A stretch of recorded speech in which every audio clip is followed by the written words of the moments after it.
اگر ان میں سے کوئی اپنی خوشی سے دوسرے کے حق میں دستبردار ہو جائے تو امید ہے کہ بعد میں کسی جھگڑے کی گنجائش نہ رہے گی۔ بادشاہ نے پیار سے کہا، ہاں میرے براق، تمہاری تجویز مجھے پسند آئی۔ جاؤ شہزادوں سے کہو کہ باری باری مجھے آ کر مل جائیں۔ تھوڑی دیر میں دونوں شہزادے دربار میں آ پہنچے۔ سفید گھوڑے نے پہلے ایک شہزادے کو بھیجا۔ بادشاہ نے بیٹے سے کہا، بیٹے، تمہیں پتا ہے کہ میں بوڑھا ہو گیا ہوں اور اب دنیا میں چند روز کا مہمان ہوں۔ سوچتا ہوں کہ میرے بعد جنگل کا انتظام کون سنبھالے گا۔ بات کرتے کرتے بادشاہ دم لینے کو رکا تو شہزادہ بول پڑا، ابا جان، اول تو خدا سے دعا ہے کہ آپ ہمیشہ ہمارے سر پر سلامت رہیں، لیکن آخر سب کو اللہ کے پاس جانا ہے، پر آپ فکر کیوں کرتے ہیں؟ بھائی جان ماشاء اللہ نہایت سمجھدار اور بہادر شیر ہیں۔ وہ بہت خوبی سے سارا کام سنبھال سارا جنگل ان سے محبت کرتا ہے اور ان کی اپنی حالت یہ ہے کہ جنگل کے کسی چھوٹے سے چھوٹے جانور کو تکلیف ہوتی ہے تو وہ اسے اپنی تکلیف سمجھتے ہیں، اور پھر میں بھی تو ہوں، انہیں مشورہ دوں، ان کا حکم مانوں گا، جس کام پر جہاں بھیجیں گے جاؤں گا۔ آپ بھائی جان کو ولی عہد مقرر کر دیں، میری آپ سے یہی درخواست ہے۔ بادشاہ نے بیٹے کی باتیں سنی تھی، اس کی آنکھوں میں آنسو آ گئے۔ اس نے بیٹے کو تھپکی دی اور محبت سے رخصت کیا، پھر دوسرے شہزادے کو طلب کیا۔ بادشاہ نے دوسرے شہزادے سے بھی وہی بات کی۔ اس پر شہزادے نے قریب قریب وہی جواب دیا جو اس کا بھائی دے چکا تھا۔ اس نے کہا، ابھی ابھی بھائی جان آپ سے مل کر گئے ہیں، وہ بہت خوش نظر آتے تھے۔ میری تو دلی خواہش رہی ہے کہ آپ انہیں ولی عہد مقرر کر دیں۔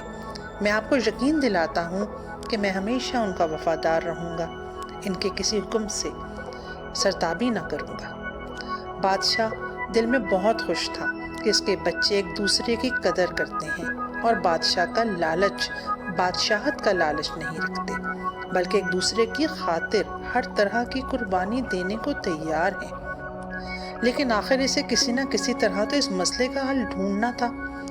اس نے سوچا، چلو قرعہ نکال کر فیصلہ کرتے ہیں۔ اب کیا ہوا کہ رات کو بادشاہ جس درخت کے نیچے سوتا تھا، اس صدیوں پرانے درخت پر ایک بے حد بوڑھا الو رہتا تھا۔ رات کو بادشاہ نے محسوس کیا کہ الو اس سے کچھ کہہ رہا ہے۔ بادشاہ نے غور سے سنا تو وہ کہہ رہا تھا، میاں شیر، میں تمہیں کئی دن سے اداس دیکھ رہا ہوں، میری بات سنو۔ ہمارے جنگل سے کچھ فاصلے پر ایک ظالم شیر کی حکومت ہے۔ یہ شیر اپنے جنگل کے جانوروں کے لیے ایک عذاب بنا ہوا ہے۔ جانوروں کے چھوٹے چھوٹے بچوں کو ان کی نظروں کے سامنے بے دردی سے چیرتا، پھاڑتا اور خواہ مخواہ شکار کرتا رہتا ہے۔ اس جنگل کے جانور اس تلاش میں ہیں کہ انہیں کہیں سے مدد ملے اور وہ اپنے بادشاہ کے خلاف بغاوت کر دیں۔ شاید چند روز میں تمہارے یہاں ان کے نمائندے پہنچیں۔ تم اپنی سرحدوں پہ پہرا دینے والے جانوروں سے کہہ دو وہ انہیں روکے نہیں، بلکہ سیدھا تمہارے پاس پہنچا دیں۔ تم انہیں تسلی دینا اور بتانا کہ کسی روز تمہاری فوج ان کے جنگل میں داخل ہوگی تاکہ وہ بھی مناسب تیاری کر لیں۔ اس کے بعد اس نے ایک اور بات بتائی، لیکن وہ بات اس نے بادشاہ کے کان میں کہی، آہستہ سے، کسی کو پتہ نہ چل جائے۔ بادشاہ نے صبح سویرے دونوں شہزادوں کو بلایا اور انہیں فوجی تیاری کو حکم دیا۔ دونوں بھائیوں نے تمام جنگجو جانوروں کو جمع کیا اور انہیں اپنے دانت اور پنجے تیز کرنے کی ہدایت کی۔ جی ہاں بچوں، جانوروں کے ہتھیار تو دانت اور ان کے پنجے ہی ہوتے ہیں نا۔ ہم لوگ تو پستول اور گن، تیر، کمان، انسان پتہ نہیں کیا کیا کچھ بنا لیتا ہے جنگ کرنے کے لیے، لیکن جانوروں کو صرف جو اللہ تعالیٰ نے دیے ہیں ہتھیار، یعنی دانت اور پنجے، وہ انہی کا استعمال کرتے ہیں۔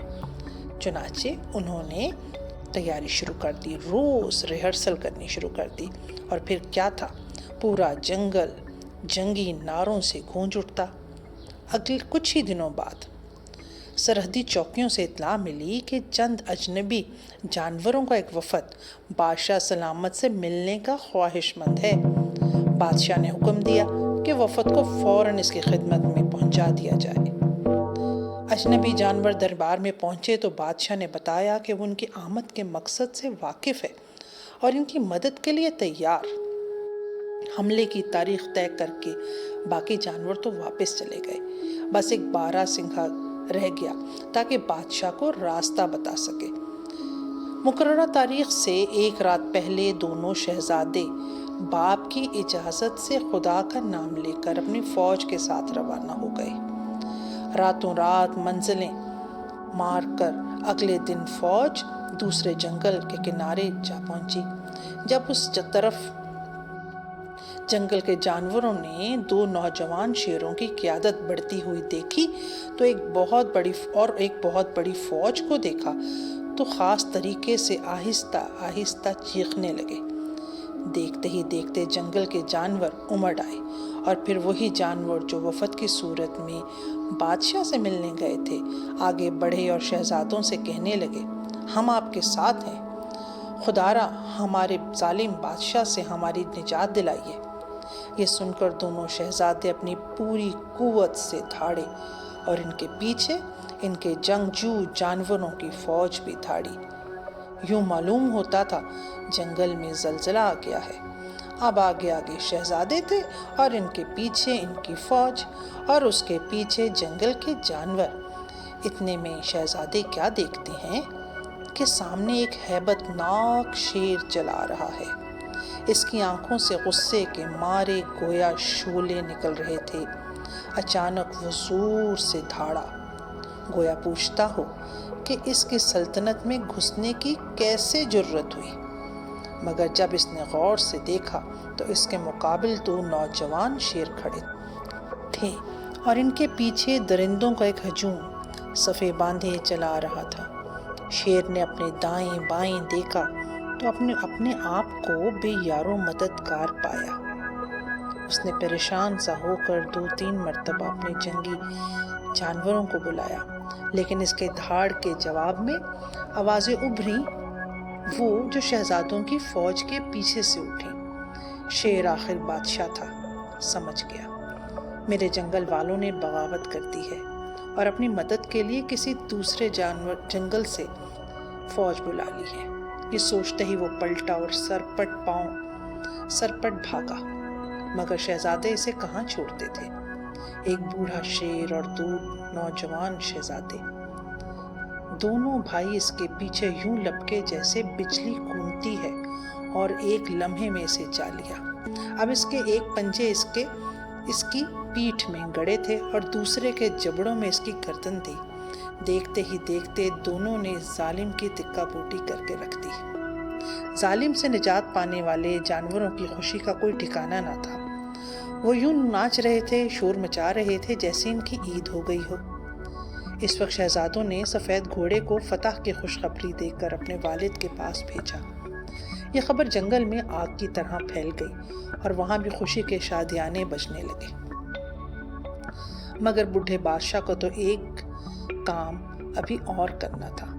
اس نے جنگل کے تمام جانوروں کو رات کے کھانے کی دعوت دی اور جب سب کھا پی چکے تو اچانک انہیں بادشاہ کی آواز سنائی دی۔ وہ ایک اہم اعلان کر رہا تھا، میرے پیارے جانوروں، آج میں بہت خوش ہوں۔ آج مجھے میری ایک بہت پرانی پریشانی سے اور ایک بڑی پریشانی سے نجات مل گئی ہے۔ میں سوچا کرتا تھا میں بوڑھا ہو گیا، میرے بعد تمہارا بادشاہ کون بنے گا۔ مجھے خدشہ تھا کہ میرے دونوں بیٹے کہیں بعد میں ایک دوسرے سے لڑتے جھگڑتے نہ رہیں۔ خیر یہ تو میرا وہم تھا، لیکن ان میں سے کوئی بھی تیار نہ ہوتا تھا کہ دوسرے کے مقابلے میں اسے بادشاہ بنایا جائے۔ آج خدا نے میری سن لی ہے۔ آج میری بہادر فوج نے ایک نیا جنگل فتح کر لیا ہے۔ اب ایک جنگل پر ایک شہزادہ اور دوسرے پہ دوسرا حکمرانی کر سکتا ہے۔ تم بھی خوش ہو نا؟ تمہارا تمام جنگل خوشی کے نعروں سے گونج اٹھا۔ سفید گھوڑا اسی وقت یہ خبر پہنچانے دوسرے جنگل کو ہو لیا۔